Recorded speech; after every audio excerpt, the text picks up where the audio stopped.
Welcome back, everyone. Did you know that stress is one of the leading causes of belly fat? So social media is bursting with remedies, and here to break down the actual facts and the treatments is the wee doctor herself, Dr. Jaya McSharma. Yay! Hi, thanks for coming back in. I appreciate it. I do. Before I forget, I wanted to shout out my sister, if you don't mind. Of course not. So, my little sister, Versha Sharma, who is the editor-in-chief of Teen Vogue. Oh, my. Is coming to town today to Shreveport because she is going to be giving the keynote speech at Centenary's graduation. Wow. So welcome to town, Versha Sharma. Welcome, We're Versha. so happy to have you here. Welcome, welcome. We're so happy to have you there, and we're so happy to have you here. Thank you. So yes. So back to belly fat. Okay, so here's the thing. Cortisol is the stress hormone.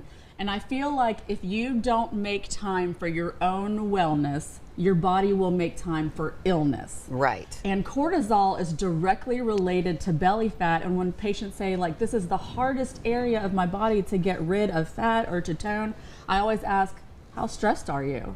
Because cortisol is one of those hormones that impacts your immune system, your blood pressure, your ability to metabolize foods.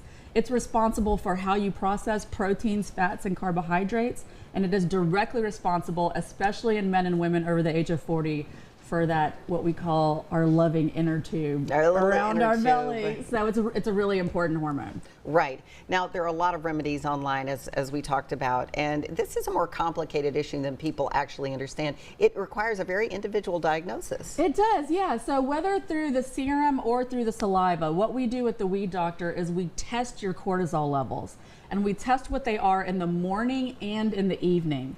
And the reason that's important is because you want your cortisol levels to be higher during the day. That's like your get up and go, like, okay, I can deal with anything that comes my way because I have this stress response in my body.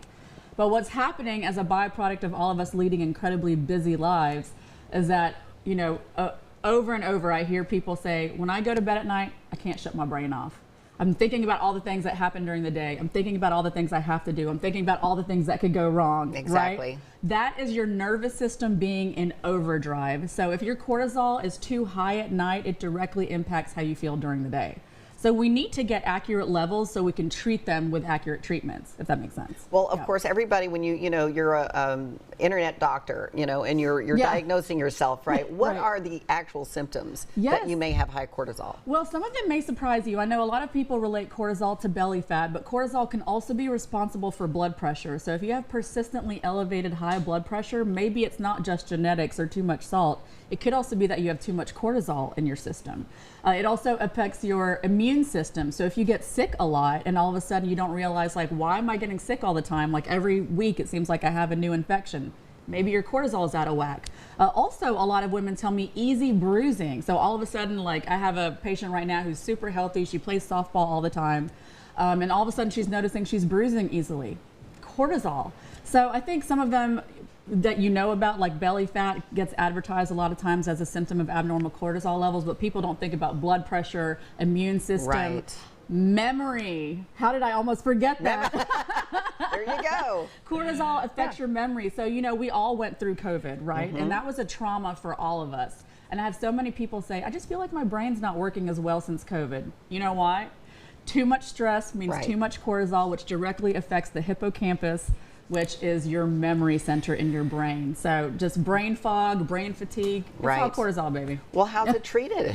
So the best thing to do is to do things like turn off your phone, meditate, take long walks in nature, right? None of the things that any of us are gonna do, but we know that we should. Right. But there are natural supplements out there, like the one that we use called New Adapt, which has natural adaptogens in it, like rhodiola, ashwagandha, things to help your cortisol levels come down naturally. So breathe more, less social media, call the Wee Doctor, and get some New Adapt. That sounds like a great plan. All right, for more information, go to theweedoctor.com. Thanks for coming in, Jaya. Thank you, Susan.